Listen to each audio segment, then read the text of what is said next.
5 tahun berguru, Nova Arianto pakai pedoman Shin Tae-yong untuk benamkan Korea Selatan.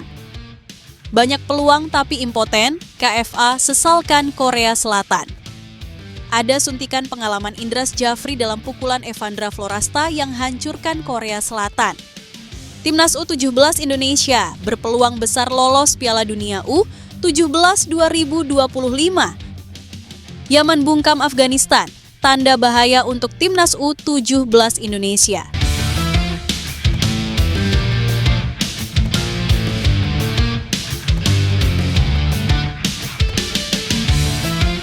Lima tahun berguru, Nova Arianto pakai pedoman Shin Tae-yong untuk benamkan Korea Selatan. Nova Arianto menerapkan playbook Shin Tae-yong di Timnas U17 Indonesia untuk membungkam Korea Selatan. Timnas U17 Indonesia bisa disangka dilatih Shin Tae-yong andai terdapat semacam blind food test dalam laga melawan Korea Selatan. Dalam blind food test, seseorang diminta mencicip makanan dengan menutup mata tanpa mengetahui resep dan chefnya. Andai tes tersebut diterapkan pada supporter untuk menilai Timnas U19 Indonesia versus Korea Selatan, kesimpulan yang didapat kemungkinan besar adalah Putu Panji DKK dipoles Shin Tae-yong. Hal itu lantaran pelatih Indonesia, Nova Arianto, kentara menerapkan semua ilmu yang didapat dari mahagurunya. Nova merupakan asisten Shin Tae-yong di seluruh kelompok umur Timnas Indonesia pada 2020 hingga 2025. Kini Nova menangani Timnas U17. Tak mengherankan jika metode Shin ia pakai terhadap anak didiknya. Sebelum Piala Asia U17 2025 bergulir, skuad Garuda Asia sempat dipuji lantaran memiliki massa otot mumpuni. Hal tersebut mengingatkan supporter pada era awal Shin Tae-yong saat menggembleng Timnas U20 angkatan Rizky Ridho dengan latihan fisikal berat. Pada laga pertama Piala Asia U19 2025 menghadapi Korea Selatan, Nova mengamati meniru memodifikasi pendekatan Shin. Dalam hal formasi bermain, Nova menerapkan skema 3 bek tengah yang lazim diterapkan Shin selama melatih Indonesia. 3 bek tengah yang diandalkan Nova yaitu Putu Panji, Matthew Baker, dan M. Al-Ghazani. Trio tersebut beserta kiper Dava Al-Ghasemi bekerja keras mengamankan clean sheet walau menghadapi 21 tembakan lawan. Dalam hal mencari peluang, Nova juga memanfaatkan lemparan jauh untuk mengais kesempatan. Shin Tae-yong memanfaatkan talenta Pratama Arhan dan Nova menggunakan jasa Fabio Aska. Lemparan jauh Fabio Aska berkontribusi menciptakan kemelut yang berbuah hadiah penalti dan berujung gol Evandra Florasta. Nova pun menjadi salah satu pihak yang paling kehilangan saat PSSI memutuskan memberhentikan Shin. Saya hanya bisa mengucapkan terima kasih yang sebesar-besarnya kepada coach karena telah memberikan warna dan cerita yang indah untuk sepak bola Indonesia. Kami merasa beruntung dengan kehadiran coach selama hampir 5 tahun di tim nasional. Pastinya itu semua akan menjadi bekal yang saya bawa dalam karier kepelatihan saya ke depan. Tulis Nova di Instagram saat perpisahan dengan Shin. Meski Shin Tae-yong telah pergi, jejaknya selamanya dapat dirasakan dalam sepak bola Indonesia.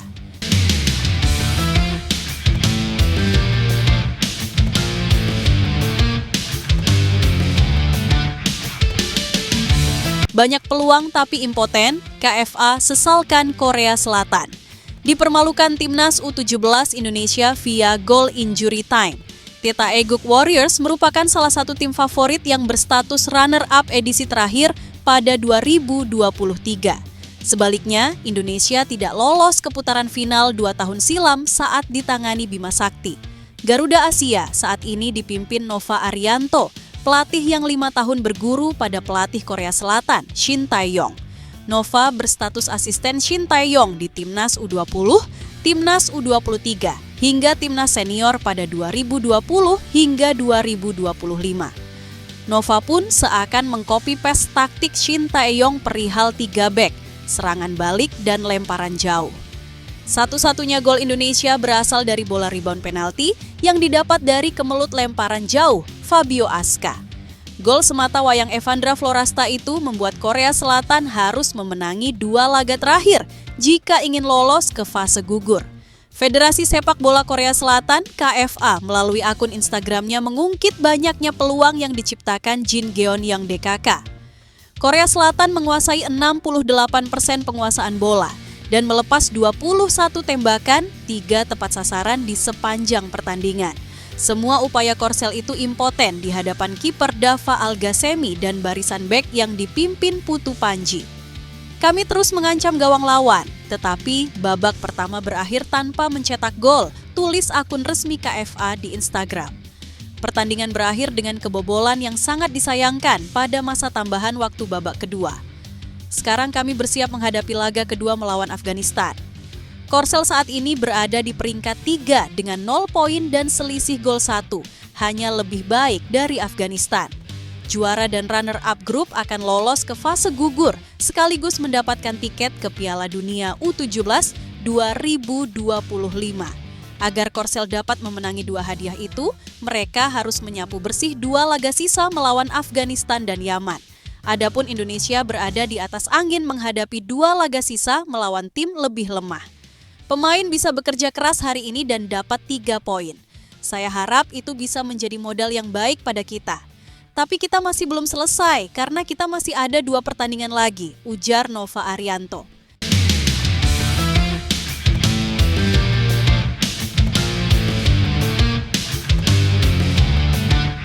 Ada suntikan pengalaman Indras Jafri dalam pukulan Evandra Florasta yang hancurkan Korea Selatan. Evandra Florasta dipromosikan Indras Jafri ke Timnas U20 sebelum memimpin lini tengah Timnas U17 Indonesia di Piala Asia U17 2025. Indras Jafri sangat mungkin tersenyum bangga pada Evandra Florasta. Gelandang Bhayangkara FC Junior itu baru saja menjadi penentu kemenangan Indonesia atas Korea Selatan di Piala Asia U17 2025. Gol tunggal Indonesia dilesakan Evandra Florasta pada masa injury time melalui sepakan rebound pasca penalti. Pemilihan Evandra sebagai eksekutor penalti pada menit genting bukan tanpa alasan. Pemain kelahiran 17 Juni 2008 itu bisa dianggap sebagai salah satu pemain paling berpengalaman di skuad Timnas U19. Evandra, meski baru berusia 16 tahun, sudah merasakan atmosfer Timnas lebih senior di ajang tertinggi Asia. Bulan Februari lalu, ia dipilih Indras Jafri masuk dalam skuad Timnas U20 di Piala Asia U20 2025. Pertama, memang kualitasnya saya anggap bagus, ujar Indras Jafri. Yang kedua, ini regenerasi. Karena nanti Timnas Indonesia U20 itu dibangun dengan kelahiran 2007. Berarti sekarang kita punya 3 pemain 2007 atau lebih muda, termasuk Evandra, jelas Indra, bukan cuma masuk skuad, ia juga selalu bermain dalam 3 pertandingan Garuda Nusantara melawan Iran, Uzbekistan, dan Yaman. Hasil buruk Indonesia di 3 laga tersebut, hanya sekali imbang, justru semakin mematangkan Evandra. Evandra pun kini menjadi gelandang yang amat diandalkan Nova Arianto di Timnas U17. Semalam, ia menjadi satu-satunya gelandang yang tidak diganti saat gelandang lain Nazril Alvaro dan Daniel Alfredo ditarik keluar. Ia pun tetap dingin saat eksekusi penaltinya dimentahkan kiper Korea Selatan dan lebih dulu menggapai bola ketimbang pemain lain. Kemenangan ini jelas berpengaruh untuk laga-laga selanjutnya, kata Evandra Florasta usai gol semalam. Saya semakin percaya diri untuk laga selanjutnya melawan Yaman dan Afghanistan. Saya yakin kami bisa sapu bersih kemenangan. Tandasnya, sudah bisa mengatakan Evandra adalah the next big thing Indonesia di lini tengah.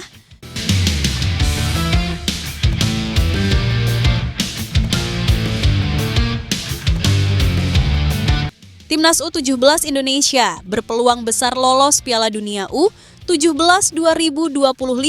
Kali ini bukan jalur tuan rumah. Garuda Asia sebelumnya tampil di pesta terakbar FIFA tersebut pada 2023 lewat jalur tuan rumah. 2 tahun silam, PSSI ditunjuk menjadi tuan rumah setelah Peru mengundurkan diri dalam situasi mepet. Timnas U17 yang saat itu diasuh Bima Sakti sebenarnya tidak lolos Piala Asia U17 2023, tetapi mendapat durian runtuh ke Piala Dunia. Arkan kakak dan kolega kemudian meraih 2 poin di ajang tersebut, hasil mengimbangi Ekuador dan Panama di fase grup. Kini Timnas U17 besutan Nova Arianto berpotensi melakukan capaian serupa dari jalur kualifikasi. Putu Panji DKK melakukan apa yang tidak mampu dilakukan kakak-kakaknya, yaitu lolos ke Piala Asia U17 2025.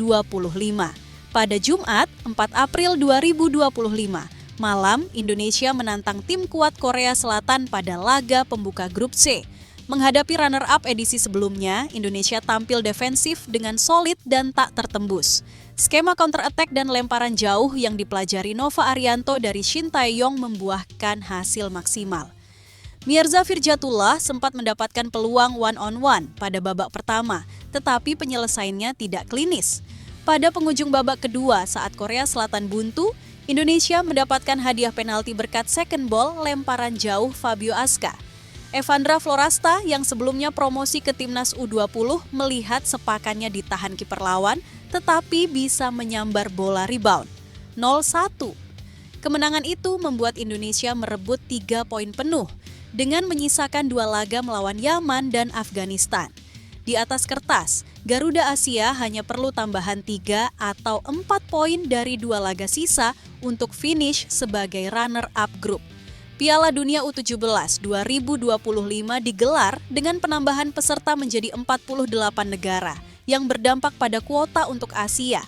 Dari Piala Asia U17 2025 akan diambil 8 negara terbaik, yang berarti juara dan runner-up seluruh 4 grup. Finish sebagai 2 besar di grup C akan membuat Indonesia lolos ke perempat final Piala Asia U17 sekaligus melenggang ke Piala Dunia U17. Yang pasti kita bersyukur ya bahwa di pertandingan pertama ini tidak mudah, ujar Nova Arianto. Pemain bisa bekerja keras hari ini dan dapat 3 poin. Saya harap itu bisa menjadi modal yang baik pada kita. Tapi kita masih belum selesai karena kita masih ada 2 pertandingan lagi. Tutupnya,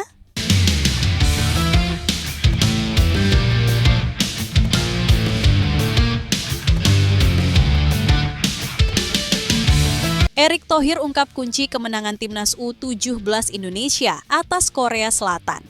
Menteri BUMN itu juga mengungkapkan kunci sukses yang dilakukan Timnas U17 Indonesia hingga mampu mempermalukan lawannya tersebut. Selama pertandingan, Timnas U17 Indonesia bisa menahan gempuran serangan yang dibangun Korea Selatan. Erick Thohir pun memberikan apresiasi setinggi-tingginya untuk tim asuhan Nova Arianto itu.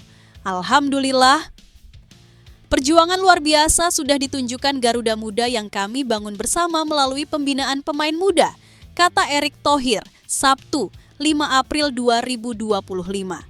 Kata Erick Thohir, para pemain Timnas U17 Indonesia bermain kompak baik dalam bertahan dan menyerang. Ia takjub dengan gaya permainan Timnas U17 Indonesia yang bermain sabar. 3 poin di laga pembuka harus disyukuri karena ini hasil dari kerja keras tim. Saya benar-benar apresiasi dan berharap mereka makin semangat di pertandingan mendatang, ujar pria asal Jakarta itu. Erick Thohir menilai ini menjadi kemenangan penting dalam upaya Timnas U17 Indonesia lolos ke Piala Dunia U17 2025. Menurutnya, kemenangan ini tidak lepas dari kerja keras seluruh tim, bukan individu. Termasuk pula pembinaan pemain junior yang dilakukan klub-klub Liga 1 melalui Elite Pro Academy, EPA, Piala Suratin, dan Liga 3. PSSI benar-benar memantau perkembangan ketiga kompetisi tersebut itu. Para pemain Timnas U17 Indonesia saat ini merupakan generasi baru yang terus dibina oleh Persatuan Sepak Bola Seluruh Indonesia. Persatuan Sepak Bola Seluruh Indonesia ingin Timnas U17 Indonesia bisa lebih matang ke depannya. PSSI terus berkomitmen menjaga program tim nasional dari usia junior hingga senior, termasuk juga Timnas Putri Indonesia.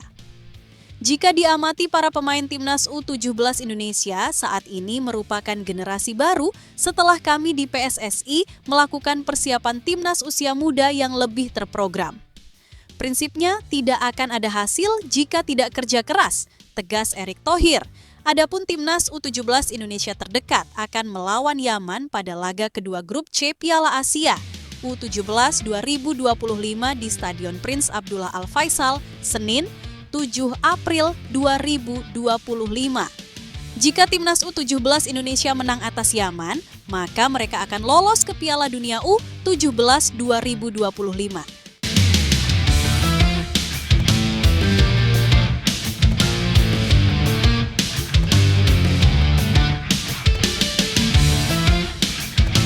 Yaman bungkam Afghanistan. tanda bahaya untuk Timnas U17 Indonesia. Timnas U17 Yaman mengalahkan Timnas U17 Afghanistan dengan skor 2-0 dalam penyisihan grup C Piala Asia U17 2025 di King Abdullah Sport City, Jeddah, Arab Saudi, Sabtu 5 April. Afghanistan sukses mendominasi serangan sejak awal laga. Yaman sukses memimpin pada menit ke-24. Muhammad Ali berada di tempat yang tepat dan menemukan bola liar di depan gawang. Tendangan kerasnya sukses menghujam gawang lawan. Mimpi buruk untuk Afghanistan datang saat Nasi Muhammadi melanggar keras Karen Abdulatif di kotak penalti. Al-Garash yang bertugas mengirim bola ke sisi kiri dan gagal dijangkau kiper Muradi. Yaman selanjutnya akan melawan Timnas U17 Indonesia pada 7 April mendatang. Jalannya pertandingan belum ada peluang terjadi hingga 15 menit laga berjalan. Pada menit ke-24, Yaman akhirnya mencetak gol. Berawal dari kemelut di depan kotak penalti, Muhammad Ali yang mendapatkan bola liar di depan gawang sukses melepaskan tendangan. Kiper Muhammad Muradi gagal mengantisipasi bola dan akhirnya masuk ke gawangnya. Penalti diberikan kepada Yaman setelah Nasir Muhammadi melanggar Karem Abdulatif.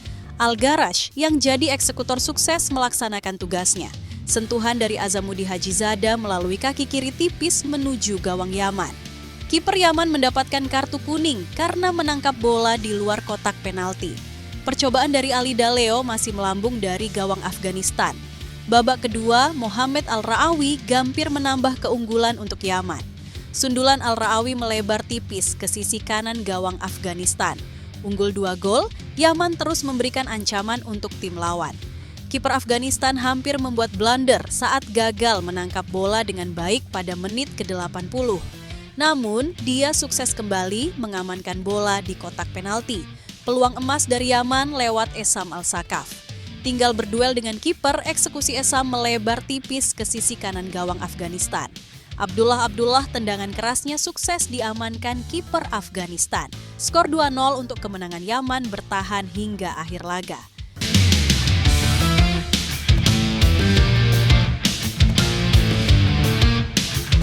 Pengamat, banyak PR Nova Arianto sebelum pastikan Timnas U17 Indonesia ke Piala Dunia. Kemenangan Timnas U17 Indonesia atas Korea Selatan di Piala Asia U17 2025 sangat membanggakan, tetapi menyisakan sangat banyak pekerjaan rumah, PR, yang harus segera dibenahi. Walau menang, pengamat sepak bola Anton Sanjoyo melihat permainan Timnas U17 Indonesia masih kalah dari Korea Selatan yang menguasai semua aspek. Dia mengajak seluruh penggemar untuk berpikir panjang dan lebih jernih mendukung Timnas untuk bisa tampil lebih baik, bukan sekadar meraih kemenangan meski dengan penampilan jelek. Menurut mantan wartawan harian Kompas yang akrab disapa Joy itu, kemenangan model tersebut tetap penting dalam konteks atau cara berpikir bahwa ini turnamen jangka pendek, butuh poin untuk lolos ke Piala Dunia U17 2025.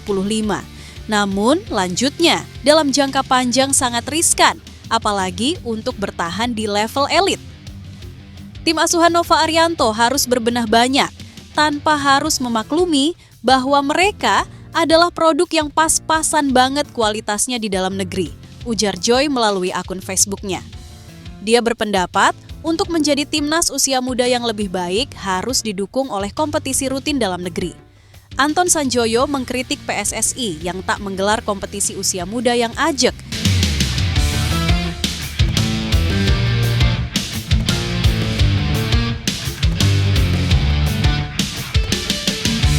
Usai buat malu Korea Selatan, Evandra Florasta yakin Timnas U17 Indonesia sapu bersih kemenangan.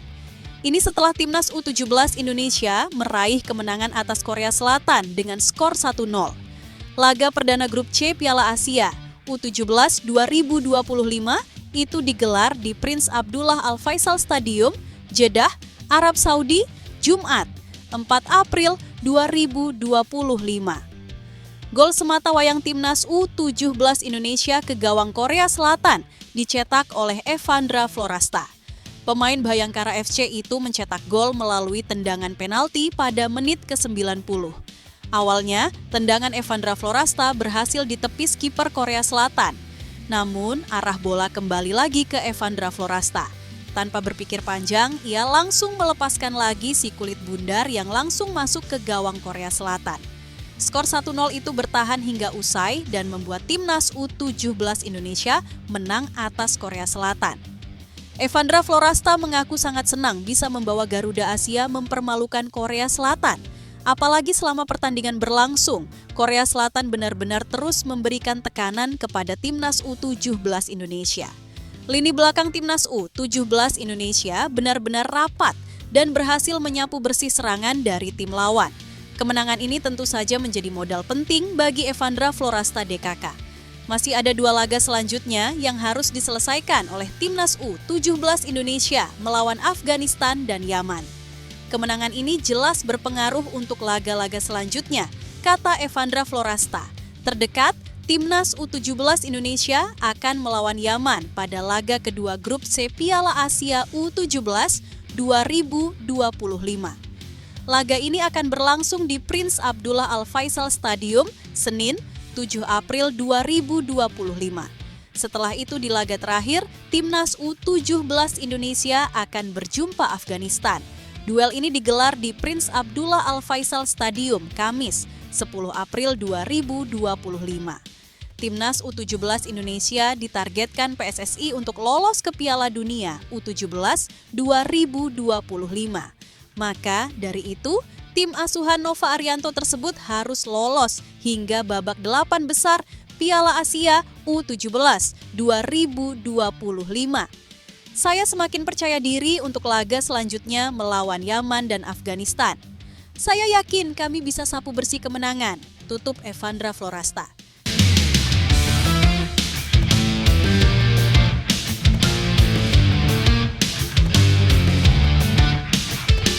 Timnas Indonesia diambang sejarah lolos babak 4 kualifikasi Piala Dunia 2026 dan tantangan laga netral menanti. Harapan publik sepak bola di tanah air terhadap peluang timnas Indonesia lolos ke babak keempat. Kualifikasi Piala Dunia 2026 zona Asia membumbung tinggi. Ada 2 laga tersisa yang kini tengah dipersiapkan untuk merealisasikan mimpi tampil di turnamen sepak bola bergengsi tersebut. Timnas Indonesia tengah berjuang keras di putaran ketiga kualifikasi Piala Dunia 2026 zona Asia. Saat ini, skuad Garuda membukukan 9 poin atau tertinggal 1 angka dari Arab Saudi yang menduduki posisi ketiga. Syarat lolos ke babak keempat, kualifikasi Piala Dunia 2026 zona Asia adalah menempati peringkat ketiga dan keempat di fase grup terakhir. Artinya, tim besutan Patrick Kluivert perlu memaksimalkan laga untuk mengamankan poin.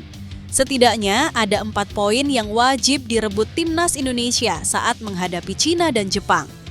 Andai timnas Indonesia lolos ke babak selanjutnya, ini merupakan catatan sejarah baru bagi sepak bola Indonesia. Namun, tantangan yang lebih berat sudah menanti di babak keempat. Berdasarkan regulasi yang berlaku atau keputusan dari AFC, seluruh pertandingan di babak ini akan dilaksanakan di tempat netral. Keputusan ini tentu membawa konsekuensi tersendiri bagi timnas Indonesia. Bermain di tempat netral tentu menghilangkan keuntungan dukungan supporter fanatik yang selama ini menjadi salah satu kekuatan timnas Indonesia di kandang sendiri. Atmosfer SUGBK yang selalu membakar semangat para pemain timnas Indonesia tidak akan dirasakan secara langsung. Di sisi lain, bermain di tempat netral juga berarti lawan-lawan skuad Garuda tidak akan mendapatkan keuntungan serupa. Ini bisa menciptakan kondisi yang lebih seimbang di atas lapangan. Babak keempat, kualifikasi Piala Dunia 2026 diprediksi akan semakin sengit. Melihat persaingan sengit di fase grup babak ketiga, kualifikasi Piala Dunia 2026 zona Asia, timnas Indonesia kemungkinan akan berhadapan dengan tim-tim dari Timur Tengah yang sama-sama berambisi untuk mengamankan tiket ke putaran final.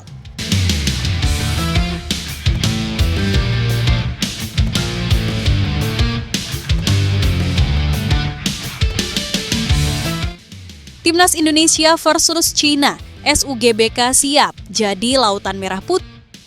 SUGBK diprediksi akan menjadi lautan merah putih saat Timnas Indonesia menjamu Cina dalam laga krusial. Kualifikasi Piala Dunia 2026 zona Asia pada 5 Juni 2025 mendatang. Bukan hanya sekadar pertandingan, laga ini diyakini akan mencatatkan rekor baru dalam hal jumlah supporter yang hadir untuk memberikan dukungan langsung kepada skuad Garuda. Menilik perjalanan timnas Indonesia di grup C kualifikasi Piala Dunia 2026, tren positif terlihat pada antusiasme penonton di laga kandang. Setelah melewati 8 pertandingan, 4 diantaranya digelar di SUGBK. Dukungan supporter setia tanah air menunjukkan peningkatan yang signifikan. Saat menjamu Australia pada 10 September 2024, lebih dari 70.000 pasang mata memadati SUGBK, memberikan semangat membara bagi para pemain skuad Garuda. Meskipun terjadi sedikit penurunan jumlah penonton saat menghadapi Jepang 60.000 lebih dan Arab Saudi 55.000 lebih, kepercayaan publik sepak bola Indonesia kembali membuncah saat timnas Indonesia menjamu Bahrain pada 25 Maret 2025. Kemenangan tipis 1-0 atas Bahrain di laga 2025 yang sangat menentukan tersebut berhasil menarik perhatian 69.599 penonton ke SUGBK.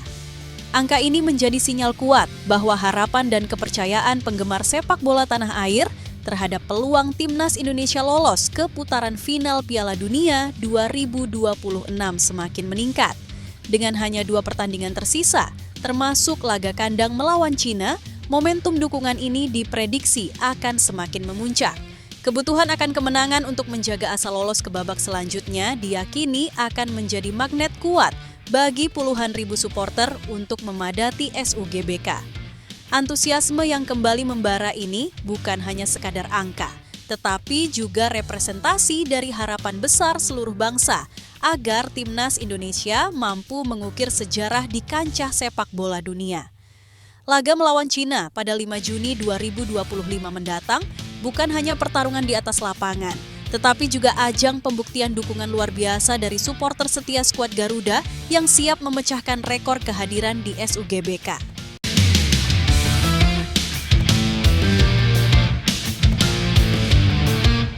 Reaksi media Belanda tahu ranking FIFA Timnas Indonesia melejit usai sikat Bahrain. Skuad Patrick Kluivert akan berhasil masuk 100 besar. Media Belanda menyoroti peningkatan ranking FIFA Timnas Indonesia yang resmi diumumkan pada Kamis, 3 April 2025.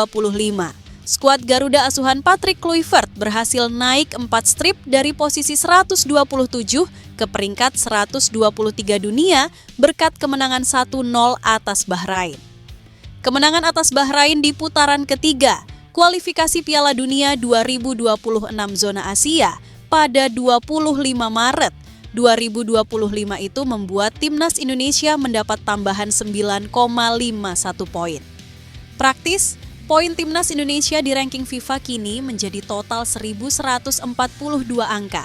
Skuad Garuda menggeser Gambia, India, Guinea-Bissau, dan Rwanda. Ketua Umum PSSI, Erick Thohir bersyukur usai timnas Indonesia naik drastis ke urutan ke-123 dalam peringkat dunia terbaru FIFA. Ex-Presiden Inter Milan itu sangat bahagia karena ranking 123 merupakan posisi terbaik yang bisa dicapai timnas Indonesia dalam 15 tahun terakhir. Alhamdulillah, kemenangan atas Bahrain di kualifikasi Piala Dunia zona Asia membuat posisi Indonesia di ranking FIFA naik 4 peringkat ke posisi 123. Peringkat ke-123 ini merupakan posisi terbaik Indonesia di ranking FIFA dalam 15 tahun terakhir, kata Erick dikutip dari keterangan tertulisnya. Erick Thohir juga berharap peringkat FIFA terus dijaga sampai 2 pertandingan sisa di kualifikasi Piala Dunia 2026 dengan target mencapai 100 besar dunia. Kita akan terus kerja keras dan berusaha untuk membawa Indonesia masuk dalam peringkat 100 besar dunia. Bismillah, lanjutnya. Rupanya, media Belanda, Voetbal Premier, juga ikut menyoroti peningkatan ranking FIFA Timnas Indonesia besutan Patrick Kluivert. Media Belanda itu menantikan apakah Patrick Kluivert mampu menjawab tantangan dari PSSI untuk membawa skuad Garuda masuk 100 besar dunia. Kemajuan telah dimulai. Timnas Indonesia yang diasuh pelatih Patrick Kluivert naik 4 peringkat dalam peringkat FIFA setelah periode internasional terakhir, tulis Voetbal Premier di Instagram mereka. Dengan berbuat demikian, Indonesia meninggalkan negara-negara seperti Gambia dan Kongo di belakang. Tujuan utama Garuda adalah masuk ke dalam 100 besar. Menurut Anda, apakah itu akan berhasil? Tanya media Belanda itu. Sebagai informasi, Timnas Indonesia masih akan memainkan 2 pertandingan tersisa di grup C kualifikasi Piala Dunia 2026. Skuad Garuda akan menjamu Cina di Stadion Utama Gelora Bung Karno, Jakarta pada 5 Juni dan kemudian melawat ke markas Jepang di Osaka pada 10 Juni.